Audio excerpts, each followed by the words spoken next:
Download aplikasi Tarbiyah Sunnah di handphone Anda. Tersedia di Google Play dan App Store. Bismillahirrahmanirrahim. Assalamualaikum warahmatullahi wabarakatuh. Innal hamdalillah nahmaduhu wa nasta'inuhu wa nastaghfiruh wa na'udzu billahi min syururi anfusina wa sayyiati a'malina. Man yahdihillahu fala mudilla lahu wa man yudlil fala hadiya lahu. Wa asyhadu an la ilaha illallah wahdahu la syarika lahu wa asyhadu anna Muhammadan abduhu wa rasuluh. Ya ayyuhalladzina amanu taqullaha haqqa tuqatih wa la tamutunna illa wa antum muslimun. Wa ba'd. Hadirin jamaah Masjid Al-Muhajirin di Kebon Kopi Cimahi atau Bandung? Cimahi Selatan ya. Yang Allah muliakan para pendengar radio Tarbiyah Sunnah Bandung, para pemirsa beberapa TV dan para netizen. Kembali kita berjumpa melanjutkan kajian tentang mengingat kematian. Kita sudah bahas bahwa mengingat kematian maksud dan tujuan utamanya adalah at-ta'ahhub lahu qabla nuzulih wal isti'dad lima ba'dahu qabla husulih wal mubadarah bil amali salih was sa'yun nafi' qabla hudumil bala'i wa hurulih.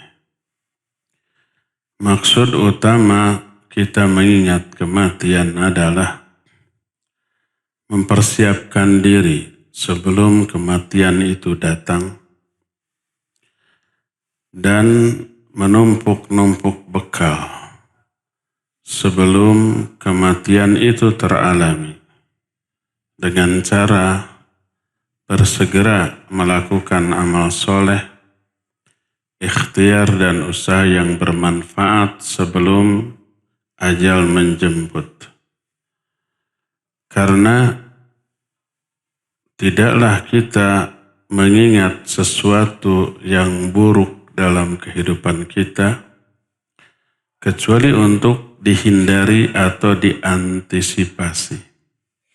Dan perkara buruk setelah kematian adalah azab dalam kehidupan setelah kematian, baik kehidupan di alam kubur apalagi di akhirat nanti.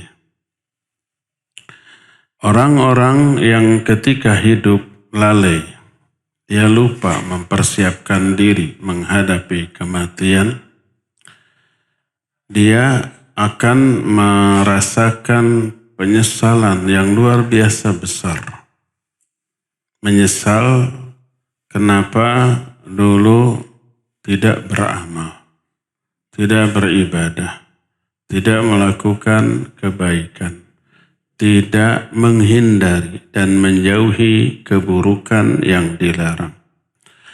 Lalu mereka berharap agar bisa kembali dihidupkan ke alam dunia. Penyesalan dan harapan untuk hidup tersebut dialami berkali-kali. Dan ini tidak hanya dialami oleh orang-orang kafir, tapi juga oleh orang-orang muslim, baik yang fasik, yang zalim, ahli maksiat, bahkan dialami oleh orang-orang yang bertakwa. Salah satu di antara penyesalan orang bertakwa ketika terjadi kematian adalah kenapa dulu waktu hidup tidak lebih bertakwa, tidak lebih intensif di dalam melaksanakan perintah, tidak lebih hebat di dalam menjauhi semua yang dilarang. Banyak mengabaikan waktu untuk sesuatu yang tak berguna. Itu ada, walaupun dia orang takwa, orang soleh, ahli ibadah, ahli amal soleh. Bayangkan kalau orang mukmin tapi ahli maksiat. Allah berfirman dalam Al-Quran surah Al-Munafiqun ayat 9 sampai ayat 11. Ini orang muslim. Kata Allah, ya ayyuhalladzina amanu, la tulhikum amwalukum wa la auladukum an dzikrillah. Wa man yaf'al dzalik fa ulaika humul khasirun. Wa anfiqu mimma razaqnakum min qabli an ya'tiya ahadakumul maut fayaqul rabbi laula akhartani ila ajalin qarib fa asaddaqa wa akum minas salihin wa la yuakhirallahu nafsan idza jaa ajaluha wallahu khabirum bima ta'malun. Hei orang-orang yang beriman, lihat seruan ini ditujukan kepada kaum muslimin yang memiliki keimanan. Hei orang-orang yang beriman, janganlah harta kalian, anak-anak kalian melalaikan kalian dari zikrullah, dari ibadah kepada Allah. Jangan sampai mencari rizki sampai lalai ibadah, padahal rizki dicari untuk menopang ibadah. Tidaklah Allah memberi rizki dan seluruh fasilitas yang Allah sediakan di alam dunia kecuali untuk menunjang tugas pokok kita di dunia, yaitu ibadah. Wa ma khalaqatul jinna wal insa illa liya'budun. Ma uridu minhum min rizqi wa la uridu ayut'imun. Inna allaha huwa razzaq dzul quwwatil matin. Tidaklah aku ciptakan jin dan manusia kecuali untuk beribadah kepadaku. Aku tidak menginginkan mereka untuk merizki atau memberi makan. Allah lah yang memberi rizki sebagai penopang ibadah. Jadi rizki dicari untuk lebih meningkatkan kualitas dan kuantitas ibadah. Bukan sebaliknya. Rizki dicari sampai melalaikan ibadah. Keliru. Maka Allah wanti-wanti, hei orang-orang yang beriman, janganlah harta kalian, anak-anak kalian melalaikan kalian dari ibadah. Wa may yaf'al dzalik, siapa yang melakukan itu karena mencari rizki lalai ibadah, lupa ibadah, mengabaikan sholat, baik mengabaikan dari waktunya, tidak di awal waktu, tidak berjamaah dengan imam di masjid, apalagi ditinggalkan sama sekali karena mencari rizki, jadi tidak sholat, tidak melakukan ibadah kepada Allah karena sibuk mencari rizki, mencari dunia, gak sempat ngaji, gak sempat belajar agama Allah Azza wa Jalla, sehingga jauh dari agama ini.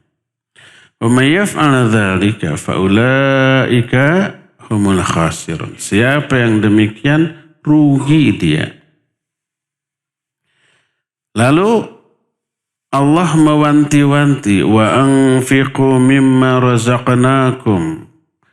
Infakkan sebagian harta yang kami rizkikan kepada kalian.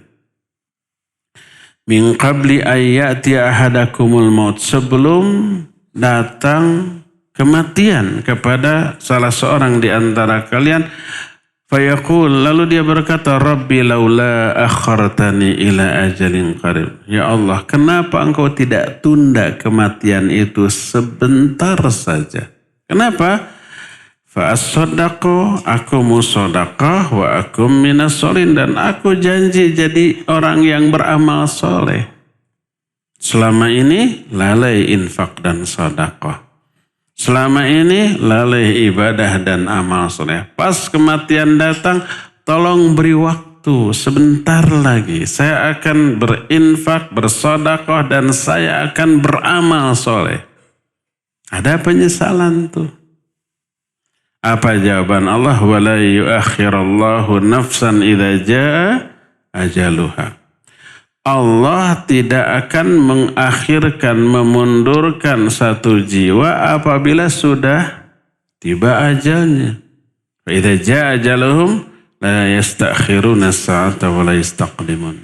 Kalau sudah tiba ajalnya, maka tidak bisa diundurkan walaupun sesaat atau dipajukan. Jadi kematian itu ajalnya sudah ditentukan, dipastikan.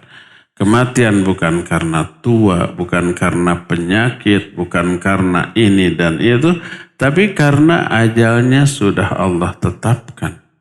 Mau tua, mau muda, mau sehat, mau sakit, kalau ajalnya sudah tiba, geletuk we maut. Penyebabnya tak bisa diduga. Tempatnya, waktunya, momennya menjadi misteri. Sebagaimana yang sudah pernah kita jelaskan di beberapa pertemuan yang lalu. Jadi inilah penyesalan orang-orang muslim. Ketika ajal tiba, minta ditangguhkan. Bayangkan kalau orang-orang non-muslim.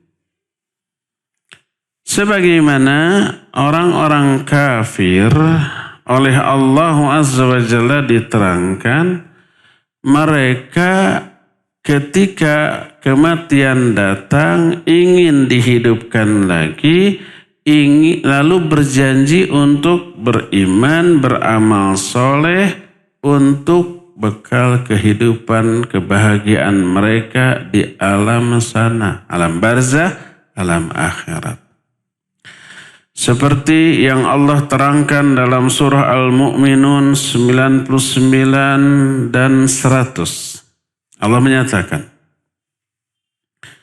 hatta idza jaa ahadahumul maut qala rabbirji'un la'alla a'malu shalihan fima taraktu kalla innaha kalimatun huwa qailuha wa min waraihim barzakhun ila yaumi yub'ats. Kata Allah, sehingga apabila datang kepada salah seorang di antara mereka kematian, datang kematian. Maksudnya tanda-tanda kematian. Orang yang akan mati tahu dia, sebentar lagi saya akan mati. Nah, ketika datang semacam insting, firasat akan mati. Qala, dia berkata, Rabbirji'un, ya Allah kembalikan lagi saya, hidupkan lagi saya. La'alli a'malu sholihan fima taraktu. Saya janji akan beramal soleh yang selama ini saya lalaikan. Yang selama ini saya tinggalkan, selama ini tidak saya kerjakan. Selama ini lalai dari ibadah. Selama ini perintah diabaikan, larangan dilanggar. Tunggul dirurut, catang dirumpak. Itu teralami oleh orang yang akan mati, ya Allah. Hidupkan lagi saya. Saya janji deh ibadah dan amal soleh. Apa respon dari Allah Azza wa Jalla? Kalla. Nggak bisa. Sekali-kali tidak. Innaha kalimatun hiya huwa qailuha. Itu hanya kalimat yang dikatakan oleh orang tersebut. Wa min waraihim barzakhun ila yaumi yub'atsun. Di belakang mereka ada barzakh. Barzakh itu artinya alam pemisah. Pemisah antara alam dunia dengan alam akhirat. Pemisah itu alam kubur. Disebut alam barzakh karena alam kubur Alam pemisah antara alam dunia dan alam akhirat. Wa min waraihim barzakhun ila yaumi ba'tsun. Di belakang mereka ada alam barzakh sampai nanti mereka dibangkitkan pada hari kiamat. Inilah penyesalan pertama orang kafir.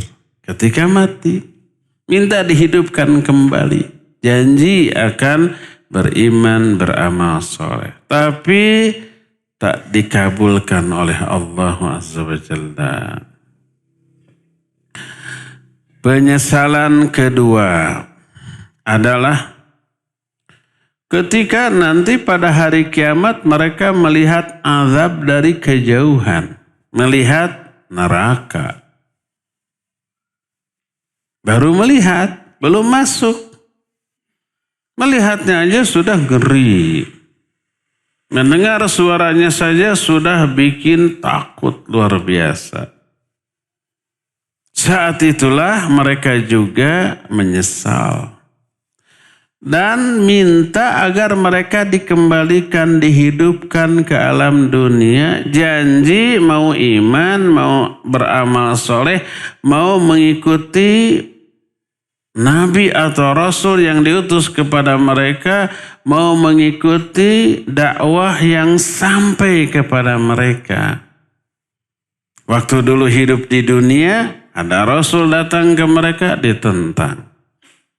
Atau tidak sezaman dengan Nabi atau Rasul karena sudah meninggal. Ada dakwah yang disampaikan oleh para duat penerus para Nabi. Bukan hanya diabaikan, malah ditentang dakwahnya. Mereka lebih memilih kedurhakaan. Karena kedurhakaan menyenangkan. Dengan durhaka bebas berbuat maksiat yang menyenangkan. Nyaris seluruh maksiat, seluruh yang Allah haramkan itu menyenangkan. Peminatnya sangat banyak. Walaupun merusak, walaupun bikin capek lelah, walaupun harus banyak berkorban uang, waktu, tenaga, dan seterusnya. Pikiran, perasaan. Coba umpamanya judi. Pengorbanannya banyak tuh. Harus ada uang, nggak ada uang nggak bisa judi. Capek, itu berjam-jam semalaman judi kuat, nggak akan ngantuk. Berhari-hari, nggak makan, nggak minum, nggak ke WC ditahan, kuat itu. Demikian juga mabuk, ya merusak, ya uang habis, ya segala macam dikorbankan. Itu karena menyenangkan. Pas mereka mati, mereka menyesal. Kenapa nggak mengikuti apa yang didakwahkan kepada mereka? Allah jelaskan ini dalam Al-Quran. Pertama dalam surah Ibrahim. Ayat yang ke-44. Allah Azza wa Jalla menyatakan, wa anzirin nas yawma ya'tihimul azab fayaqulu alladhina zalamu Rabbana akhirna ila ajalin qarib nujib da'watak wa nattabi'ir rusula awalam takunu aqsamtum min qablu ma lakum min zawal. Berikan peringatan kepada manusia tentang hari datangnya azab kepada mereka. Berkatalah orang-orang yang zalim ketika melihat azab tersebut. Nanti di akhirat setelah kiamat. Apa kata mereka? Rabbana akhirna ila ajalin qarib. Ya Allah, tunda masa-masa kami, masa-masa diazabnya kami. Hidupkan kembali kami ke dunia. Nujib da'wataka.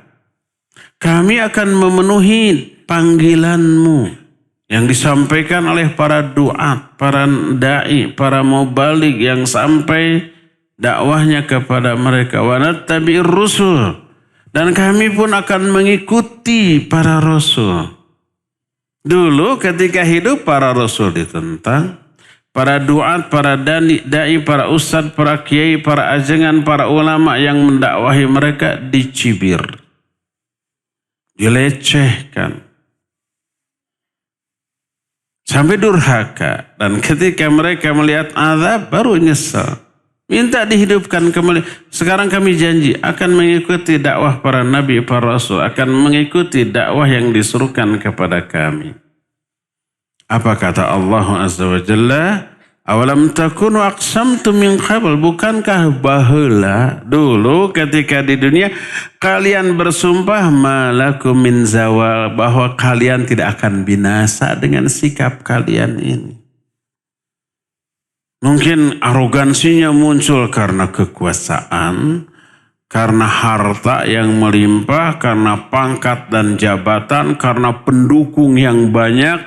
Oh, lihat dalam surah Al-Kahfi tentang orang yang oleh Allah Azza wa Jalla diberi kekayaan. Kalau baheula kekayaan, sumber kekayaan itu kebun. Kalau sekarang bisnis begitu. Wa dakhala jannatahu wa huwa zalimun li nafsi. Ini orang kaya yang sumber kekayaan dari kebun kurma, dia masuk ke dalam kebunnya dalam keadaan zalim kepada diri sendiri. Maksudnya dia bangga dengan kekayaannya dan meyakini sumber kekayaan itu karena skill pribadinya dalam mengelola bisnis pertanian ini. Dia menyatakan wahwa zalimun li nafsi, lalu berkata, ma dhanantu an tabida hadhihi abada. Aku tidak akan menyangkalah, yakin tidak akan ini keperkebunan bisnis ini hancur. Ma adhunnu anna sa'ata qa'imah. Aku tidak yakin bahwa kiamat itu, maksudnya kiamat ini kehancuran dari bisnisnya, dari perkebunnya. Ini akan datang.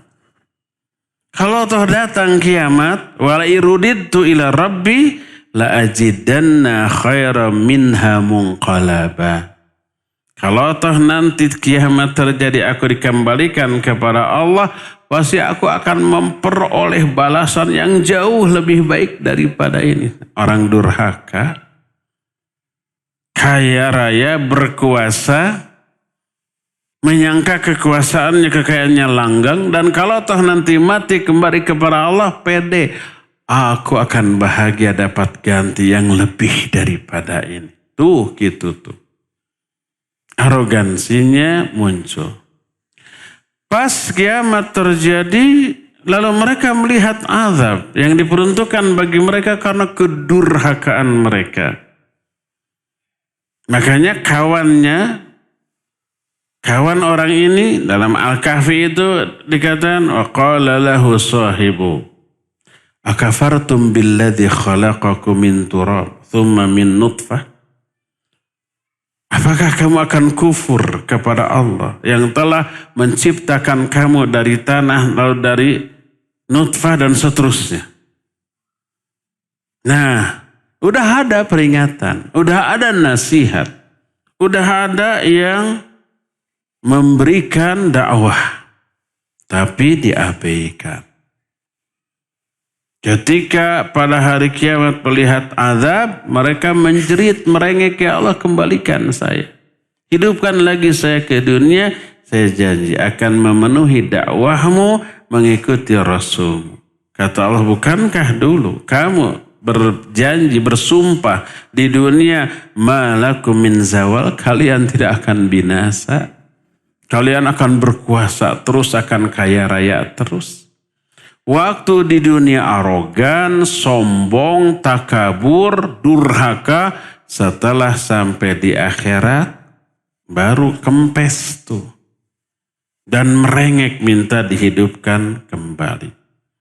Inilah momen kedua di mana orang merengek, menjerit, minta dihidupkan kembali ke alam dunia, lalu berjanji untuk ibadah dan amal soleh.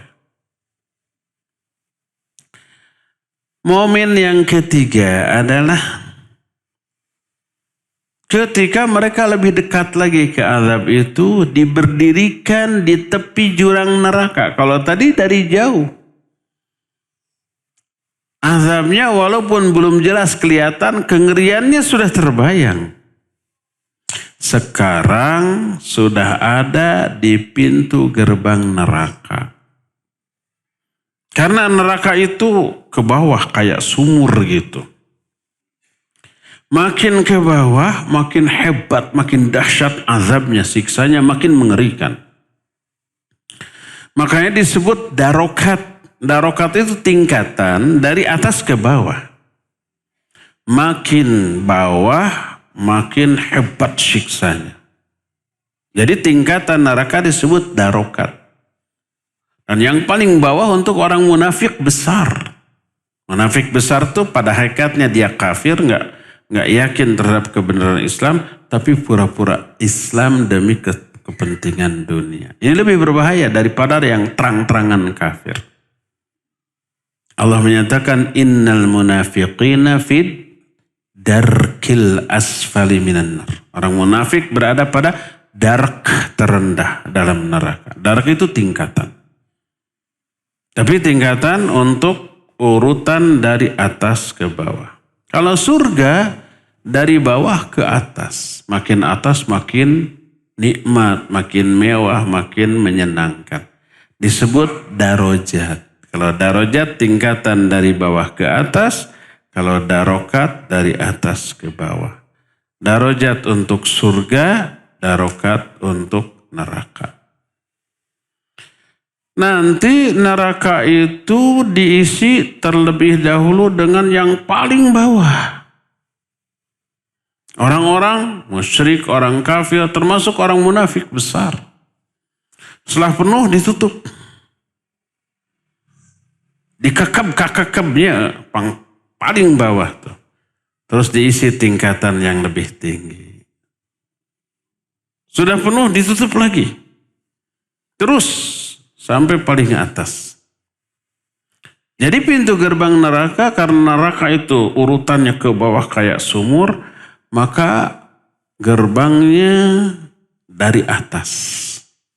Orang ahli neraka digiring ke tepi neraka. Diberdirikan di atas neraka. Melihat kengerian azab dan siksa yang ada di dalam.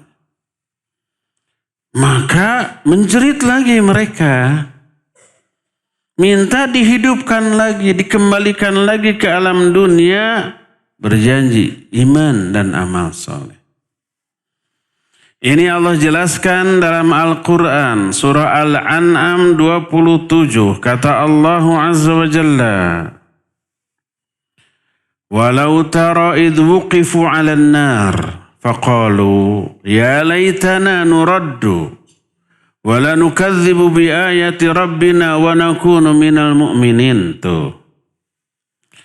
Seandainya engkau, hai Muhammad, melihat ketika calon ahli neraka diberdirikan di atas, di tepi jurang neraka. Berdiri, melihat. Kalau tadi kan dari jauh. Dari jauh saja sudah ngeri. Dan mereka minta dihidupkan lagi. Sekarang lebih dekat lagi. Sudah berada di tepi jurang neraka. Gerbang nerakanya sudah ada di hadapan mereka. Faqalu, mereka berkata, ya laitana, aduh celaka kita. Nuraddu, seandainya kita dikembalikan lagi ke alam dunia. Dihidupkan lagi. Wala nukadzibu bi ayati rabbina. Kami janji tidak akan lagi mendustakan ayat-ayat Allah, wa nakuna minal mu'minin, dan kami pasti akan menjadi orang-orang beriman. Tuh, menyesal lagi. Janji kalau dihidupkan kembali ke alam dunia akan beriman, akan beramal soleh supaya selamat dari azab yang amat sangat dahsyat tersebut. Juga diterangkan dalam Al-Quran surah As-Sajdah ayat yang ke-12. Allah berfirman, walau tara idzil mujrimuna nakisu ru'usihim 'inda rabbihim rabbana absarna wa sami'na farji'na na'mal salihan inna muqinun. Kata Allah, seandainya engkau, hai Muhammad, melihat ketika orang-orang durhaka itu menundukkan kepala-kepala mereka di hadapan Allah. Lalu mereka berkata, ya Allah, kami sekarang sudah melihat, sudah mendengar. Melihat azab, mendengar suara gelegeknya neraka. Api itu ketika dinyalakan, apalagi membakar kayu-kayu bakar, mengeluarkan suara kan? Suaranya itu apa? Menggelegak, mengerikan gitulah. Mereka dengar, mereka lihat langsung. Farji'na, kembalikan kami ke alam dunia. Na'mal solihan, kami berjanji akan beramal soleh. Inna muqinun, sekarang kami yakin. Dengan keyakinan ainal yakin. Kalau di dunia ada informasi, ada berita tentang surga, tentang neraka, tentang kiamat. Orang-orang mukmin yang mendengar banyak informasi dari Quran Sunnah yang disampaikan oleh para nabi, oleh para ulama penerus setelahnya. Saking gencarnya itu pemberitaan tentang kiamat, tentang surga, neraka, yakin. Padahal belum melihat kita. Kita kan belum mengalami, belum melihat kiamat, alam kubur, surga, neraka. Tapi yakin. Kenapa? Informasinya banyak, sering, tiap hari kita dengar, yakin. Keyakinan berdasarkan informasi ini disebut ilmal yakin. Kalla law ta'lamuna ilmal yakin. Seandainya kalian mengetahui dengan ilmu yang yakin. Keyakinan ini lahir dari ilmu. Ilmu hasil apa? Hasil mendengar. Nanti ketika di akhirat melihat azab, melihat surga neraka, tambah yakin. Keyakinannya hasil melihat. Disebut ainal yakin. Ain itu mata. Kalla law ta'lamuna ilmal yakin la tarawunna jahim. Nah ini orang durhaka nanti di akhirat melihat dan mendengar neraka dan azab. Rabbana absarna wa sami'na. Sudah yakin tuh dengan keyakinan yang lebih. Karena hasil melihat. Farji'na na'mal solihan. Kembalikan kami ke dunia. Kami berjanji akan beramal soleh. Inna muqinun, kami sekarang sudah yakin. Tapi keyakinan setelah melihat gak ada maslahatnya, gak ada manfaatnya.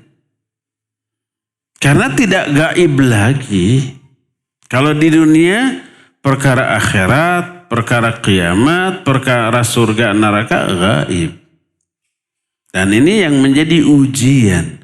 Seyakin apa kita kepada agama Allah, informasi dari Allah. Walaupun gaib, tidak terlihat, tidak terdengar, wajib diyakini. Dzalikal kitabu la raiba fihi hudal muttaqin alladzina yu'minuna bil ghaib. Orang bertakwa itu orang yang beriman kepada perkara gaib.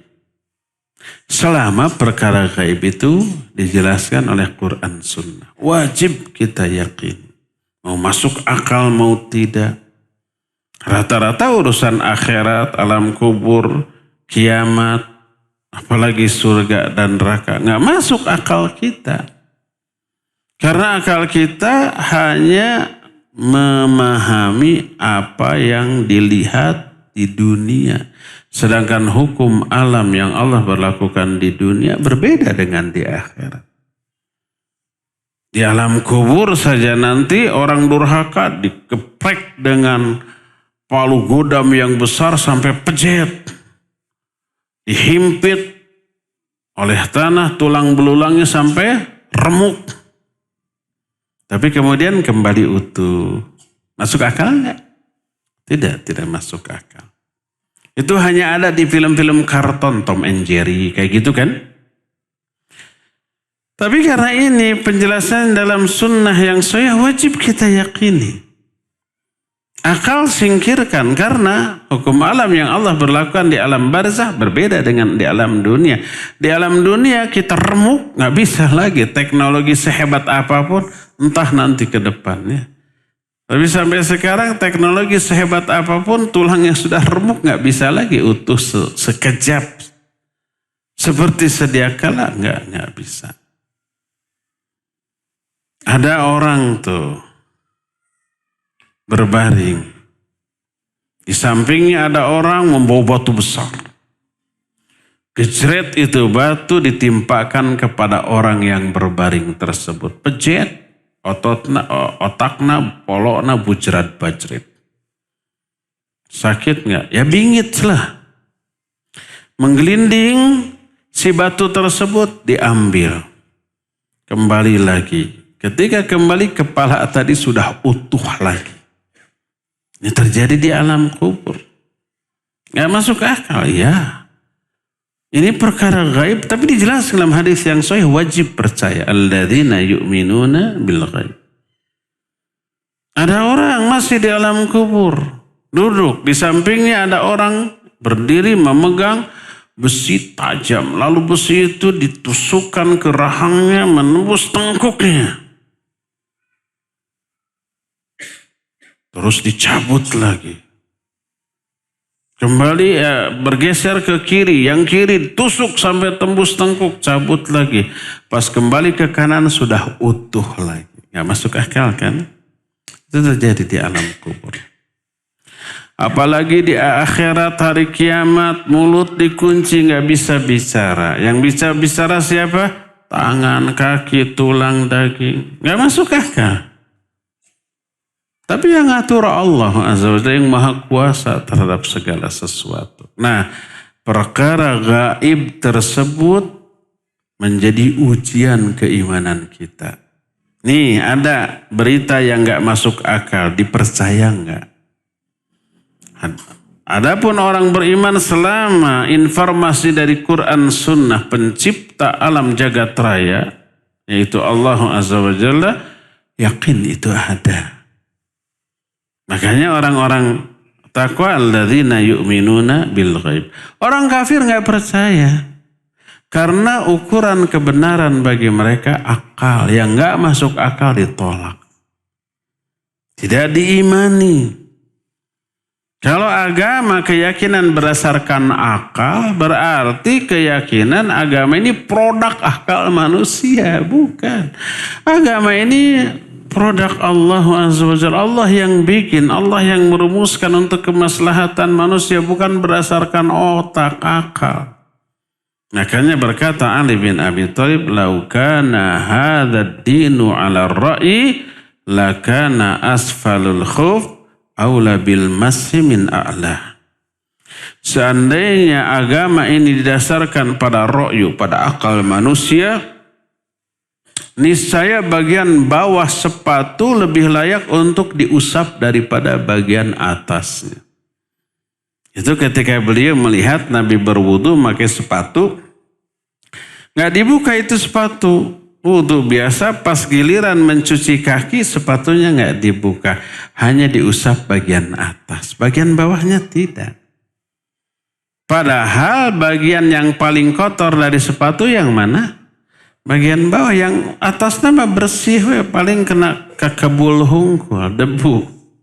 Tapi bagian bawah nginjak macam-macam, tak mustahil menginjak najis. Tapi kok Nabi selesai mengusap bagian atas? Akal nggak bisa mencerna itu, tapi inilah syariat. Apalagi kenapa sholat harus ada ruku sujud? Kenapa jumlahnya 17 rakaat, 5 kali sholat? Kenapa bacaannya begitu? Akal nggak bisa mencerna itu. Sudah sami'na wa ata'na. Apalagi perkara gaib. Nah, jadi keyakinan orang kafir di akhirat, Rabbana absorna wa sami'na farjina, ya Allah, sekarang kami sudah langsung melihat, langsung mendengar, kami yakin, kami iman. Kembalikan lagi ke dunia, nanti akan ibadah amal soleh. Enggak ada nilainya lagi. Kalau sudah melihat, sudah tidak gaib lagi, ya enggak? Hilanglah hikmah dari beriman kepada yang gaib setelah melihat, setelah tidak gaib lagi. Karena itulah maka Allah tolak keinginan orang tersebut, permintaan orang tersebut untuk kembali ke alam dunia. Inilah momen ketiga di mana orang-orang menyesal, ingin hidup lagi kembali ke alam dunia, lalu berjanji beriman dan beramal soleh. Nah, momen keempat, menjerit lagi nih. Kapan? Ketika mereka sudah masuk ke dalam azab, mengalami dahsyatnya azab. Wah, menjerit-jerit lagi, minta dikembalikan lagi. Hidup di alam dunia, lalu janji iman dan amal soleh. Jadi 4 momen tuh ketika mati, akan mati, menjerit minta dihidupkan. Ketika melihat azab dari jauh, menjerit minta dihidupkan. Ketika sudah di depan pintu azab, menjerit. Nah, ketika masuk lebih-lebih lagi. Allah menjelaskan momen ini dalam Al-Quran.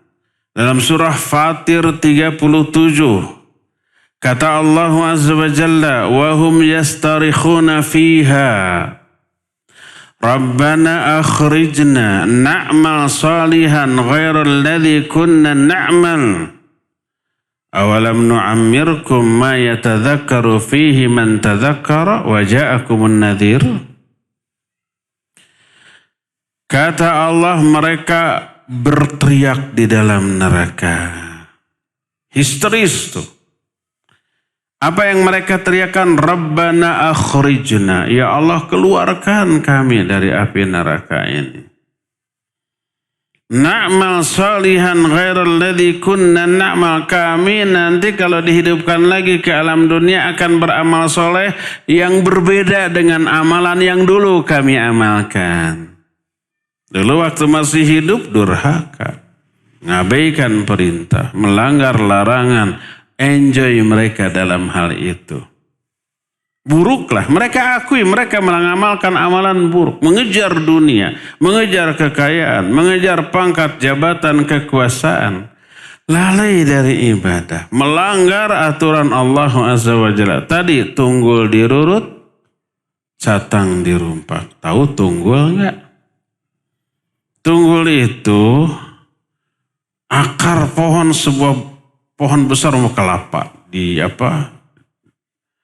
dituar teh naon, ditebang. Tunggulnya itu biasanya dibiarkan. Tunggul itu akarnya karena berakar itu kuat, terus ditubruk sama kita. Siapa yang celaka? Kita. Tunggul dirut, catang dirumpak, sama catang juga didupak. Didupak teh naon? Disenggol. Disenggol mas, ditabrak, ditubruk. Kita yang celaka. Artinya ada larangan dilanggar yang membuat kita celaka seperti kita menubruk tunggul tadi. Ya tunggul itu kuat, ya bayangkan akar-akar kayu-kayu yang tajam-tajam ditabrak sama kita. Kitanya yang celaka tuh. Istilah tunggul dirut, catang dirumpak itu melanggar larangan yang dijanjikan azab bagi para pelanggarnya. Nah dulu waktu di dunia begitu masuk ke dalam azab neraka, mereka menjadi Rabbana akhrijna na'mal salihan ghairal ladzi kunna na'mal. Ya Allah, keluarkan kami dari api neraka ini. Kembalikan kami hidup ke alam dunia. Kami berjanji akan beramal soleh yang berbeda dengan amal yang dulu kami lakukan. Apa jawaban Allah Azza wa Jalla? Awalam nu'ammirkum ma yatadhakkaru fihi man tadhakkara wa ja'akumun nadhir. Bukankah kami telah memberi waktu umur panjang kepada kalian dengan panjangnya umur yang setiap orang yang berpikir pasti bisa mengambil pelajaran, dan sudah datang kepada kalian pemberi peringatan. Waktu hidup di dunia kalian lalai, ada yang mengingatkan. Para ulama, para kiai, para ajengan, para ustadz, para da'i, para mubalik diingatkan, jangan terlalai. Waktu panjang puluhan tahun lebih dari cukup untuk mengambil pelajaran. Terus datang peringatan, ada dakwah yang sampai. Itu cukup. Dan dakwah ini mencakup ancaman azab di alam kubur, azab di hari kiamat. Sebelum ke surga ke neraka, penderitaan itu sudah mulai dirasakan dengan kadar yang dahsyat. Ketika di padang mahsyar saja matahari dekat cuma 1 mil. Kepanasan luar biasa. Berkeringat, ada yang keringatnya merendam semata kaki, selutut, sepinggang, ada juga yang sampai setelinga. Menderitanya luar biasa. Mereka orang-orang durhaka. Kalau orang-orang berimannya itu dinaungi di bawah arsy Allah. Mereka merasakan keamanan di saat semua orang ketakutan. Mereka merasakan kesejukan dan kenyamanan di saat semua orang kepanasan. Mereka merasakan kebahagiaan, kegembiraan di saat semua orang mengalami penderitaan. Itu baru di alam mahsyarnya tuh, beda dibedakan tuh. Belum ketika hisab, ketika dibagi catatan amal, ketika ditimbang, ketika nyebrang sirata. Apalagi ketika masuk ke dalam azab neraka. Jadi penjelasan itu sudah didengar ketika di dunia. Al-jaza'u min jinsil amal. Balasan akan disesuaikan dengan jenis perbuatan. Perbuatan di dunia buruk, balasan buruk. Perbuatan di dunia baik, balasan baik. Hal jaza'ul ihsan illal ihsan. Tidak ada balasan bagi perbuatan baik kecuali balasan yang baik pula. Makanya para ahli neraka nanti di akhirat di neraka itu ngaku. Dalam surah Tabarok, surah Al-Mulk, ketika para ahli neraka masuk ke dalam neraka ditanya malaikat, alam ya'tikum nadhir? Bukankah, tidakkah pernah ada pemberi peringatan kepada kalian waktu hidup di dunia? Bala qad ja'ana nadhirun fakadzabna wa qulna ma nazzalallahu min syai'in antum illa fi dhalalin kabir. Ya, dulu sudah ada pemberi peringatan kepada kami, tapi kami dustakan. Kami berkata Allah tidak menurunkan sesuatu. Dan in antum illa fi dhalalin kabir, kalian ini tiada lain kecuali berada dalam kesesatan yang nyata. Jadi yang didakwahi menuduh yang berdakwah itu sesat. Terbaliknya. Kalian ajaran sesat. Itu tuh yang mendakwahi mereka dianggap sesat, dianggap menyimpang. Lalu kata mereka, lau kunna nasma'u au naqilu ma kunna fi ashabis sa'ir. Fa'tarafu bidzambihim. Mereka berkata, lau kunna nasma'u au naqilu. Seandainya dulu waktu di dunia ada dakwah, kami mendengar dan kami memahami, ma kunna fi ashabis sa'ir. Kami tidak akan masuk ke neraka sa'ir sekarang. Wa'tarafu bidzambihim, mereka mengakui dosa-dosa mereka. Inilah penyesalan orang-orang durhaka, orang-orang kafir di akhirat. Ingin dihidupkan kembali lalu janji iman dan amal soleh. Jangan sampai kita masuk ke dalam kategori orang seperti itu. Sekarang kita masih di dunia nih, masih hidup nih. Belum mendekati kematian, kalau mendekat siapa tahunya. Tapi belum mengalami tanda-tanda sakaratul maut, belum melihat azab, belum berdiri di atas jurang api neraka, apalagi masuk. Semoga tidaklah, jangan belum. Kalau belum kesannya akan ya. Tapi who knows gitu, siapa yang tahu. Nah, mumpung sekarang kita masih hidup di dunia, masih banyak waktu dan kesempatan untuk melakukan apa yang disesalkan oleh para ahli neraka tadi. Kembalikan ke dunia kami beriman, beramal soleh yang berbeda dengan amal yang dulu kami lakukan.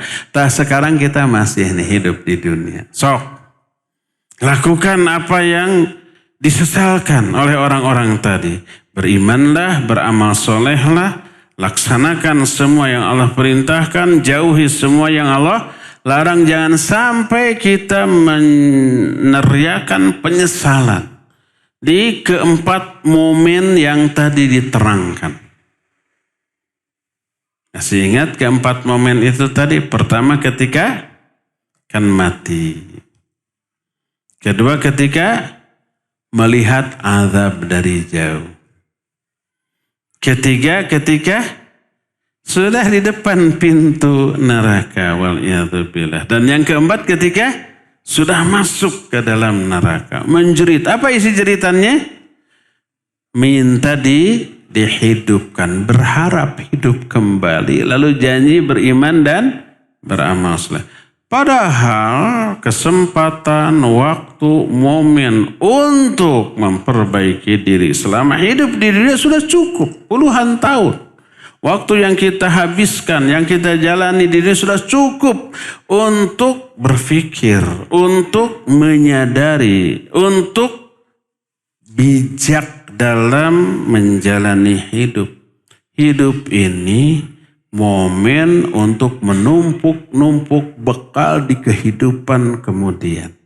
Agar kita bahagia di alam kubur, dapat nikmat kubur, terhindar dari azab kubur, agar ketika di padang mahsyar kita termasuk orang-orang yang dinaungi oleh Allah, tidak kepanasan, tidak menderita, tidak merasakan ketakutan dan ketegangan. Ketika dibagi catatan amal, kita menerima dengan tangan kanan, tidak tangan kiri dari balik punggung. Ketika ditimbang, amal kita lebih berat kepada pahala, kepada amal baik. Ketika datang kepada haud telaga Rasul SAW, kita termasuk orang yang diizinkan meminum airnya. Dan ketika kita nyebrang sirat, kita termasuk orang yang selamat sampai di seberang. Dan terakhir Allah selamatkan kita dari api neraka. Allah masukkan kita ke dalam surga yang levelnya tinggi, setinggi yang mungkin kita raih. Dan itu kesempatan masih terbuka bagi kita karena kita masih punya waktu hidup di alam dunia. Tumpuk-tumpuk, kumpulkan bekal untuk bahagia di sana dan hindarkan semua amalan perkara yang mencelakakan kita di sana. Inilah materi kita tentang berharap hidup kembali ya. Cukup sore ini sampai di sini dan kita masih punya sisa waktu untuk bertanya jawab. Wa sallallahu ala nabiyina Muhammadin wa ala alihi wa ashabihi wasallam. Pertanyaan pertama. Bismillah. Apakah orang yang mau meninggal sempat memberitahu kerabat dekatnya? Ada yang sempat, ada yang tidak. Tergantung situasinya, penyebabnya, momennya ya. Ada yang mendadak, ada. Tidak sempat. Jangankan memberitahu kerabat, dia sendiri nggak akan tahu bahwa beberapa detik kemudian akan meninggal. Ada yang sudah ada isyarat. Orang yang sakit parah, diperiksa oleh dokter, ini mah tinggal menghitung hari, nggak bisa ketolong lagi. Dia sudah meyakini, saya pasti tak lama lagi akan mati. Lalu bilang, tolong jaga istri saya, anak-anak saya. Kan gitu, ada yang begitu. Ada yang mendadak, jangankan orang lain, dirinya nggak tahu, sehat, lari, kelepek. Ada yang ketika lari mati, ada. Ketika futsal, ketika badminton, kelepek mati. Ketika main bola mati di lapangan, ada. Dia menduga nggak bahwa dia akan mati di lapangan? Enggak. Kalau tahu akan mati mending di masjid atunya. Jadi ada yang sempat bilang ke kerabatnya, ada yang tidak. Ini laporan dari akhwat. Biasa buka rahasia rumah tangga. Ustaz, suatu hari saya cekcok dengan suami. Tuh kan. Mungkin suaminya ada di sini. Ada? Pulang cekcok lagi tuh. Kenapa lapor ke Ustaz? Beliau mau memukul tapi tidak kena. Oh, nyingcet merenya. Kemudian melempar barang-barang ke arahku. Sampai pecah. Akhirnya saya pergi menghindar. Dia bilang tidak ridho. Tetap pergi. Apakah berdosa? Berdosa. Tapi kalau nggak pergi ditonjok tadi. Ya menghindar aja terus.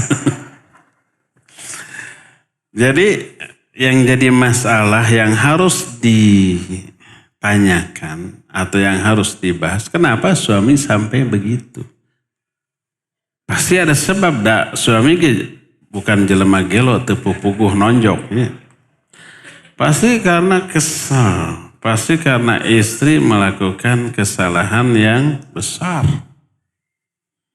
Enggak, kesalahan kecil. Pirage bikin kopi pakai uyah. Atau bikin kopi manisnya takarannya kurang, atau dari dispenser padahal tahu suami ingin ngagolak gitu ya. Cuma itu marah. Saya yakin bukan itu penyebabnya, itu pemicu awal. Yang membuat suami marah besar sampai memukul karena si istri tidak mengakui kesalahannya, ngeyel. Kata suami, ini balai China, gitu kan? Harusnya yang ngagolak. Jadi kesalahan si istri bikin kopi balai, tahu balai? Kurang panas. Harusnya ngagoplak-goplak. Kesalahan Islam hal itu oleh suami ditolerir, dimaklumi, lalu ngomong balai gening China. Si istri dibegitukan ngamuk. Terus marah. Piragi atuh leguk lah gitu. Udah capek urangnya tah eta yang bikin marah tanya. Tapi ketika menceritakan ke orang lain, ke orang tua, si istri menceritakan pirage balai. Padahal balai nama dimaklumi, tidak naon. Tapi ngeyelnya si istri atas kesalahannya, tidak ngaku salah, tidak minta maaf, malah balik menyerang, menyalahkan suami. Itu yang bikin tangannya melayang. Untung nyingcet tekena. Terus di balai ada piring, nyingcet deh. Gitu. Yang harus ditanyakan, bagaimana sikap saya agar suami tidak begitu? Pertama, jangan bikin kesalahan. Tapi kan saya manusia biasa, oke. Kedua, kalau bikin kesalahan, aku salah, minta maaf, berjanji tidak mengulang lagi. Walaupun besok ngulang lagi. Tapi minimal aku dulu, aduh ya maaf sayangku, peluk suami pokoknya. Mau mukul, mangga peluk gitu. Pasti luluh suami itu. Kalau istri kesalahannya besar lalu ketika ditegur, iya salah, aduh maaf saya salah. Saya sudah menyakiti hatimu, mangga nyanggaken, beheng tek-teken. Suku genteng bloken, pada dihideng, diberem, pada disiksik, dikunyit-kunyit, dicacak, diwalang-walang, pasrah. Asal saya dimaafkan kesalahan. Dah luluh atuh. Suami gitu tanya, melihat istrinya seperti merasa bersalah, udah nggak apa-apa, sayang dipeluk lagi, udah nggak apa-apa, besok kita ke toko emasnya. Paling begitu. Lewat tungkul, bukan beli, nggak ada uang ke toko emas. Jadi pertama, berusahalah untuk tidak melakukan kesalahan. Kedua, kalau salah, akui salah, minta maaf. Berjanji, mangga pada dihukum, mangga ya pilih pada dicabok, mangga. Dan gak akan tega tuh. Jadi itulah yang harus dilakukan oleh seorang istri. Gitu lah ya. Kalau umpamanya, udah saya pergi. Ona terido, lamun ngalengkah neraka. Kan baik. Udah doraka itu mah ya. Gak boleh si istri keluar rumah tanpa izin suami. Apalagi suami nyata-nyata tidak ridho ya. Ini masih laporan dari sang istri. Mohon nasihat, apakah istri itu yang masih dalam masa iddah dibolehkan untuk melakukan ibadah umroh? Nggak boleh. Karena dia harus tinggal di rumah selama masa iddah. La tukhrijuhunna min buyutihinna wa la yakhrujna illa ayyatina bifahishatin mubayyinah wa tilka hududullah. Tuh lihat, itu aturan Allah. Jangan kamu suruh keluar istrimu yang sudah ditalak, dan jangan dibiarkan keluar dari rumah. Kecuali si istri itu sudah melakukan perbuatan keji yang nyata. Wa tilka hududullah. Wa may yata'adda hududallah faqad dzalama nafsah. Itulah batasan-batasan hukum Allah. Siapa yang melanggar, dia zalim. Jadi nggak boleh untuk kepentingan apapun, umroh kayak haji nggak boleh, ya. Berangkatnya tidak dengan suami, namun suami telah mengizinkan. Suaminya ikut durhaka. Kalau istri safar sendiri, oleh suami diizinkan, berarti suami mengizinkan istri berbuat maksiat. Ya, suami ikut dosa, ikut. Jangan diizinkan.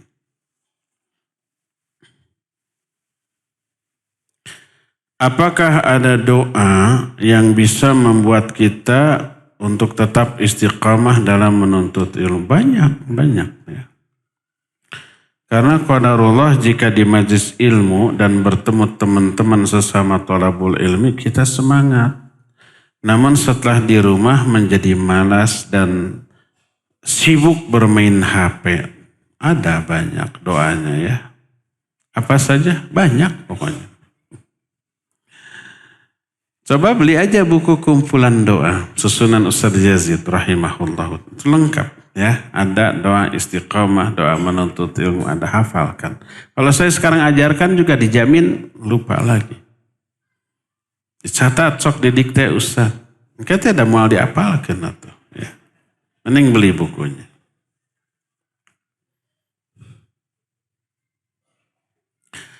Ana sering share konten dakwah di medsos dengan harapan minimal keluarga Ana baca dan jadi pintu terbukanya hidayah sunnah ke mereka. Tapi di sisi lain Ana juga merasa masih jauh dari ketaatan. Ibadah masih kurang, masih sangat jauh, jatuh bangun menjaga keistiqamahan. Apakah Ana termasuk orang munafik? Tidak, bagus, share aja. Walaupun kita sendiri belum mampu melakukannya, ya.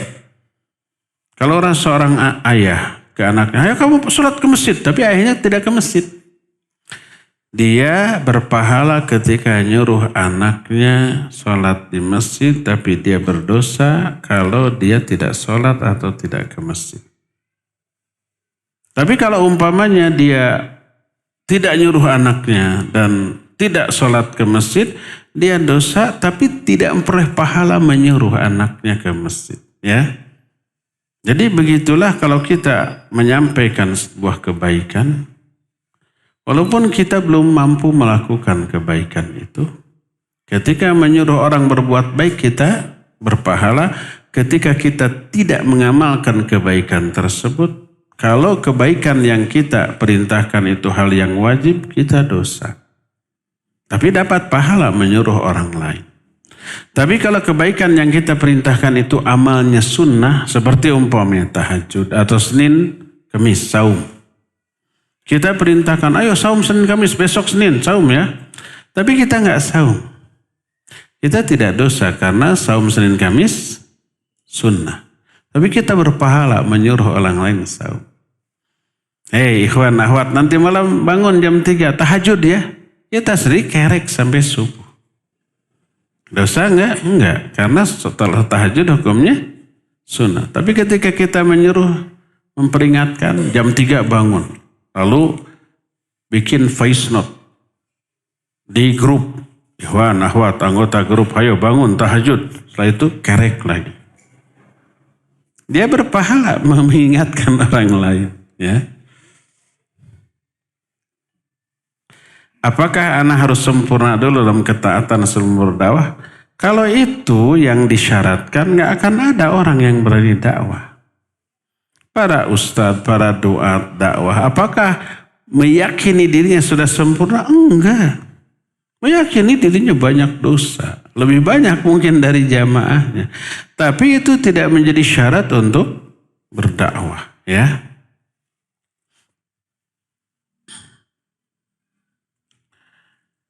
Tadi curhat tentang suami, sekarang curhat tentang anak. Anak saya bersekolah di lingkungan Al-Quran.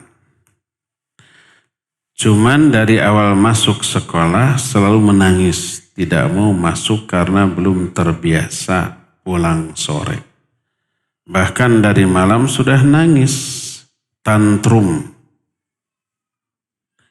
Apa yang harus kami lakukan? Tetap dipaksakan atau mencari alternatif sekolah lain? Taib, barakallahu fiik. Ikhwan, saya termasuk punya anak 7 dari istri pertama aja. 8 kata. Satu lagi meninggal ketika masih 11 bulan gitu. Yang ada 7 sampai sekarang. Dari SD ada yang dipesantrenkan, ada yang dari SMP. Apakah mulus?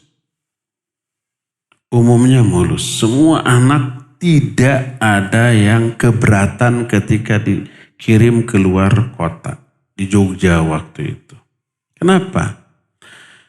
Dari mulai balita TK sudah dikondisikan, diberi cerita-cerita, kisah-kisah para ulama zaman baheula.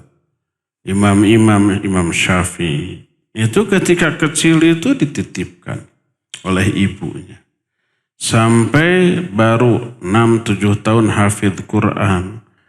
9 tahun sudah hafidz kitab Al-Muwatta Imam Malik. 16 tahun sudah jadi mufti. Kayak gitulah. Diberi kisah-kisah heroik tentang kehebatan para ulama zaman dahulu beserta pengorbanan yang mereka alami. Termasuk orang tuanya berkorban, harta berkorban, perasaan, berpisah jauh dari anak yang masih kecil. Dikasih cerita itu sehingga sudah tertanam dari diri mereka. Lihat, orang yang ketika kecilnya didera dengan deraan mental seperti itu, setelah dewasa menjadi orang-orang hebat. Namanya abadi sampai sekarang. Padahal sudah lebih dari 1000 tahun yang lalu. Imam Syafi'i hidup pada abad kedua Hijriah. Lahir 150 Hijriah, meninggal 201. Sekarang 1447. 1200 tahun yang lalu. Namanya, karyanya sampai sekarang.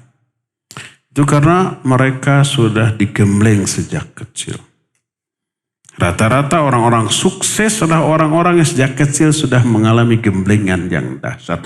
Ceritakan itu, tertanam mental yang hebat. Jadi pas umpamanya mereka harus pergi meninggalkan orang tua ke tempat yang jauh untuk jangka waktu yang lama, mereka excited. Inilah saat jihadnya saya. Inilah jalan hidup para ulama zaman dahulu. Saya pun sekarang menjalaninya. Begitu tuh. Jadi pas diantar, pas pulang, kitanya pulang, Mereka sudah siap mentalnya. Pas pulang kitanya yang nangis. Anaknya mungkin nangis, mungkin tidak. Wallahu a'lam. Ya mungkin nangis. Tapi tidak di hadapan orang tuanya. Mereka sudah paham itu. Saya tanya ke anak-anak saya ketika di sana di pondok jauh. Kalian suka nangis? Ya suka itulah. Tapi nangisnya itu pas mau tidur di bantal gitu aja. Orang ada yang tahu. Gitu. Tapi mentalnya menjadi lebih hebat daripada umumnya orang ya. Jadi sebelum sekolah kondisikan anak. Kasih cerita-cerita yang heroik tentang kisah para ulama terdahulu ya. Kalau tidak disiapkan pola pikir mereka, mental mereka malah dimanja terus dan seterusnya. Pas harus berpisah, padahal misalnya itu kan hanya seharian. Enggak sanggup mereka, itu kesalahan orang tua. Tidak mempersiapkan mental dan pola pikir mereka ya. Persiapkan. Gitu aja. Curhatan kedua tentang anak. Di sekolah anak kami setiap bulan diadakan pengajian orang tua dan guru disingkat POMG. PUMG, pengajian orang tua dan guru. M-nya apa? PUMG, pengajian orang tua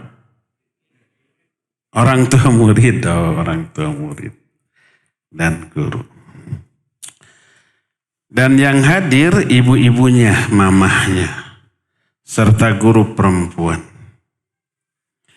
Qadarullah untuk bulan September saya diamanahi menjadi petugas pembaca Al-Quran. Yang jadi dilema acaranya dikaitkan dengan 12 Rabiul Awal. Berarti sekolah nu teu nyunnah tuh. Bagaimana seharusnya sikap yang saya ambil, apa menggugurkan amanah terlebih dahulu atau menolak dan tidak hadir? Ya, kalau dalam rangka itu jangan hadir. Kalau dalam rangka itu. Cari sekolah sunnah nggak akan ada pertanyaan seperti ini ya. Terakhir. Ustaz, kami dan keluarga alhamdulillah beberapa tahun ini mengenal sunnah dan mengikuti kajian sunnah. Alhamdulillah. Pada suatu hari, saya bertemu dengan seorang yang sholat di masjid. Berpenampilan sunnah. Dan saya sempat ngobrol dengan beliau. Dan beliau mengenalkan tentang RII dan Laskar Jihad. Sudah bubar tuh. Jenderalnya juga sudah mati. Mengapa mereka seperti tidak suka dengan guru-guru yang saya ambil ilmunya? Iya, karena kalau saya termasuk pelaku sejarah. Artinya mereka yang tergabung dalam RII, bukan NI ya, RII itu Radio Islam Indonesia. Itu anti ke kita. Nyinyir. Melanjutkan pendahulu mereka. Panglima Laskar Jihad yang sering sudah mati. Tapi anak-anaknya kemarin silaturahmi ke saya datang. Dan itu. Saya tahu benar karena kenal orangnya. Kenal karakternya. Mereka itu mengemas hawa nafsu dengan kemasan manhaj. Ada masalah pribadi. Ada masalah kepentingan duniawi yang tidak mereka dapatkan dari orang-orang yang semestinya ngasih, tidak mereka dapatkan, marah mentahdir atas alasan dakwah dan manhaj. Karena sudah saya ingatkan tuduhan mereka palsu, dusta nih gitu. Dan ketika diingatkan langsung, ya alhamdulillah. Ketika di belakang ngomong lagi kayak gitu ya. Saya pernah sempat dialog dengan mereka, tapi dialog saya dengan mereka direkam dan dianggap itu syubhat, jangan didengar. Tapi qadarullah sudah ada yang memasukkan itu ke YouTube ya. Dialog saya dengan salah seorang di antara orang itu. Orang itu sejak dialog nggak mau lagi ketemu saya. Karena kalau ketemu dialog lagi, rekam lagi biar kedustaannya terbongkar lagi gitu ya. Jadi sudah tahu mereka adalah orang-orang yang memiliki misi meraih keuntungan dunia tapi tidak dikasih, lalu ngambek didalili oleh manhaj. Kalau didalili oleh kepentingan pribadi nggak akan didengar, tapi kalau didalili oleh manhaj maka didengar. Pengikut sekarang begitu, nggak tahu masa lalunya. Padahal dua orang tokoh utama mereka pernah saya datangi untuk dialog. Yang satu ngusir saya nggak mau dialog, yang satu lagi mau dialog dan direkam, rekamannya ada sampai sekarang. Kalau mau dengar silakan, cari sendiri, saya nggak akan kasih tahu judulnya. Orang itu kalau ketemu saya pasti menghindar, dan pernah ketemu waktu umroh di bandara, di beberapa tempat di Saudi sana, menghindar ya. Jadi itulah sebabnya ya, saya tidak ingin membongkar aib-aib pribadi mereka, tapi itulah yang sebenarnya terjadi. Orang-orang sekarang nggak tahu masa lalu. Jadi yang mereka tahu ini sesat. Padahal data untuk menyesatkan kita semuanya dusta. Saya secara pribadi bisa mengungkap dustanya mereka ya. Karena ini terjadi tahun 90-an. Awal-awal kita dakwah sudah banyak muncul masalah ini. Berarti berapa tahun yang lalu? Sekarang tahun berapa? 2025. Berarti 30 tahun yang lalu ini terjadi. Dan orang-orang sekarang kan masih muda-muda. Saya juga sebenarnya belum tua amat. Tapi kita pelaku sejarah, tahu masalah itu. Dan bisa membongkar kalau kita berniat membongkar aib-aib mereka ya. Wallahu a'lam bishawab. Cukup sampai di sini. Insyaallah kita jumpa kembali di pertemuan yang akan datang. Subhanakallahum bihamdik asyhadu an la ilaha illa anta astaghfiruka wa atubu ilaik walhamdulillahi rabbil alamin. Wassalamualaikum warahmatullahi wabarakatuh.